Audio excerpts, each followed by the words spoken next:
Hello viewers, আসসালামু আলাইকুম। আমি শাম্মীস ক্রিয়েশন থেকে ফারহানা শারমিন বলছি। এই যে দেখেন কি সুন্দর মিষ্টি মালাই রোল আমি কিভাবে বানিয়েছি সেটাই আপনাদের সাথে শেয়ার করব। তো চলেন আমরা মূল রেসিপিতে চলে যাই। তো আমি এখানে প্যানে দুধ দিয়ে দিয়েছি। আমি এখন মালাইটা রেডি করব। তো এখানে দিয়ে দিচ্ছি আরও কিছু পরিমাণ গুঁড়া দুধ দিয়ে ভালো করে মিলিয়ে নিচ্ছি। এটাকে ভালো করে জাল করে ঘন করে নিয়ে নিতে হবে। তো অনেকক্ষণ সময় লাগবে এবং কিছু কনডেন্স মিল্ক দিয়ে দিচ্ছি। আমি এখানে কোনো চিনি ইউজ করিনি। তো আমার মালাই হয়ে গেছে। তো আমি এখানে মিষ্টির ভিতরে পুরটা দেওয়ার জন্য পুরটা রেডি করব। সেই পুরটা আমি খেজুরের গুড় দিয়ে করেছি। আপনারা ইচ্ছা করলে চিনি ইউজ করতে পারেন, আমি খেজুরের গুড় ইউজ করেছি। আর এখানে দিয়ে দিয়েছি কিছু দুধ। তো দুধটাকে ভালো করে এটার সাথে মিলিয়ে নিব। এমনভাবে মিলাতে হবে যেন কোনো দানা পেকে না থাকে। আমি একটু এলাচ গুঁড়ো দিয়ে দিচ্ছি ভালো একটা ফ্লেভার আসার জন্য। এ তো আমার দুধটা মোটামুটি ঘন হয়ে আসছে। এখন আমি একটু কর্নফ্লাওয়ার গুলিয়ে এটার মধ্যে দিয়ে দিব। আপনারা অনেকে কর্নফ্লাওয়ারের পরিবর্তে সুজি দিয়েও করতে পারেন, কিন্তু আমার কাছে কর্নফ্লাওয়ার দিয়েই ভালো লাগে। এটাকে একটু ভালো করে নেড়েচেড়ে দিতে হবে যেন কোনো জায়গায় নিচে লেগে না যায়, কারণ দুধটা আবার একটু লেগে যায় নিচে খুব তাড়াতাড়ি। তো আমি এই যে কর্নফ্লাওয়ারটা ঢেলে দিচ্ছি। কর্নফ্লাওয়ার দিয়ে বেশিক্ষণ রাখা যাবে না, খুব তাড়াতাড়ি ঘন হয়ে যায়। একটু নাড়াচাড়া করতে করতেই ঘন হয়ে যাবে।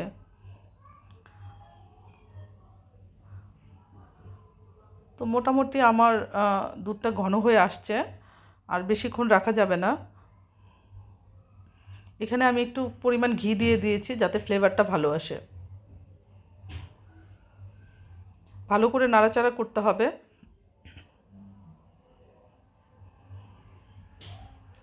তো নাড়তে নাড়তে আমার দুধটা অনেক ঘন হয়ে এসেছে। আর একটু ঘন করে রেখে দিব। ভালো করে নাড়াচাড়া দিতে হবে যেন নিচে লেগে না যায়। তো যতক্ষণ পর্যন্ত ঘন না হবে ততক্ষণ এটাকে নেড়ে চেড়ে রাখতে হবে, কারণ এই সময়টাতে নিচে লেগে যাওয়ার সম্ভাবনাটা বেশি থাকে। তো আমার পুরটা মোটামুটি রেডি হয়ে আসছে। এখন আমি এটাকে প্লেটে নামিয়ে ঠান্ডা করার জন্য রেখে দিব, কারণ ঠান্ডা হলে এটা এমনিতেই অনেকটা জমে যায়। এই তো দেখেন মাশাআল্লাহ কি সুন্দর কালার হয়েছে। আমি এখন পাউরুটিটাকে রেডি করে নিব। পাউরুটির পাশের লাল অংশগুলো আমি কেটে ফেলে দিব।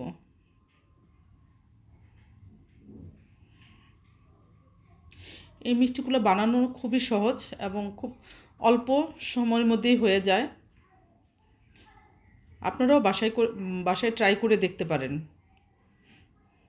এবং খেয়ে মজা পাবেন এবং আবার বানানোর চেষ্টা করবেন। এটা আমি গ্যারান্টি দিয়ে বলতে পারি।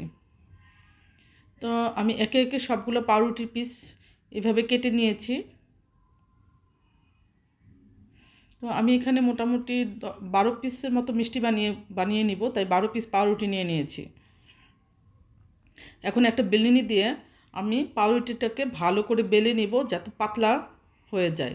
চারদিকে সমানভাবে বেলে নিব যাতে সুন্দরভাবে পাতলা হয়, শীটের মতো হয়ে যায়। এই তো দেখেন আমি একে একে সবগুলো পাউরুটি এভাবে বেলে নিব। আপনারা একটু ভালো করে মনোযোগ দিয়ে দেখেন, তাহলেই বুঝতে পারবেন যে আমি কিভাবে এটাকে বেলে নিয়েছি।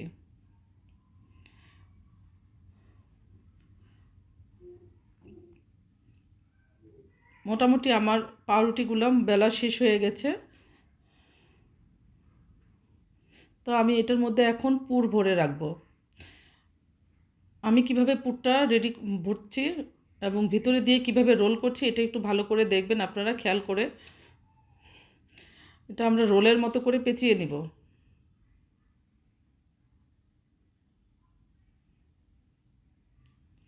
ভালো করে চেপে চেপেই করব যাতে নিচের অংশটা খুলে না যায়।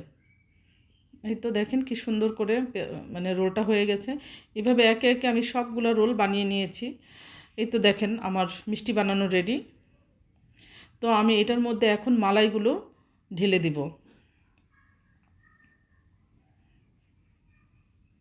মিষ্টির ওপর দিয়ে সুন্দর করে আস্তে আস্তে মালাইগুলো ঢালতে হবে যেন সবগুলা মিষ্টি মানে সুন্দরভাবে ঢেকে যায় এবং মিষ্টিটা মালাইটাকে অ্যাবজর্ব করে নেয় আর কি। যাই হোক, এই তো আমার মিষ্টি রেডি। আমার ভিডিওটি যদি ভালো লাগে আমার পেজটি ফলো করে দিবেন।